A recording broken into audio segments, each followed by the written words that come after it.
എല്ലാവർക്കും എൻ്റെ പുതിയ വീഡിയോയിലേക്ക് സ്വാഗതം. ഇന്നത്തെ വീഡിയോയിൽ ചോപ്പൻ്റെ സ്റ്റോറിയാണ് പറയുന്നത്. അവനെ ഞങ്ങൾക്ക് എങ്ങനെ കിട്ടി. അതിനു മുമ്പായി എൻ്റെ വീഡിയോ ആരെങ്കിലും ആദ്യമായി കാണുന്നുണ്ടെങ്കിൽ ചാനൽ ഒന്ന് സബ്സ്ക്രൈബ് ചെയ്യണേ.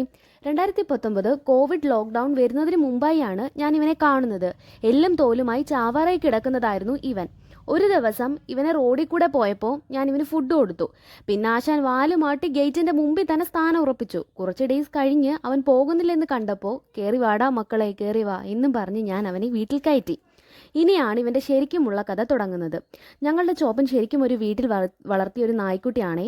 പുനലൂർ പേപ്പർ മില്ലിൽ നിന്നും കുറേ പട്ടികളെ മുനിസിപ്പാലിറ്റിക്കാർ പിടിച്ചോണ്ടുപോയ കൂട്ടത്തിൽ ചോപ്പനും ഉണ്ടായിരുന്നു.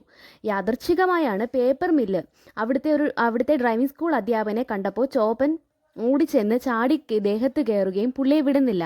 അങ്ങനെയാണ് ഞങ്ങൾ കഥകൾ അറിഞ്ഞത്. എന്തായാലും ഞങ്ങളുടെ വീട്ടിൽ വന്നതോടുകൂടി അവൻ്റെ തലവര തന്നെ മാറിയെന്ന് പറയാം. ഇവിടെ ഇവൻ രാജാവായി വളരുകയാണ്. അപ്പോൾ ഇത്രയേ ഉള്ളൂ നമ്മുടെ ഇന്നത്തെ വീഡിയോ. എൻ്റെ വീഡിയോ ഇഷ്ടമായെന്ന് പറഞ്ഞാൽ ചാനൽ സബ്സ്ക്രൈബ് ചെയ്യണം, ലൈക്ക് ചെയ്യണം, ഷെയർ ചെയ്യണം, കമൻറ്റ് ചെയ്യണം. അപ്പോൾ ഇത്രയേ ഉള്ളൂ. Bye bye.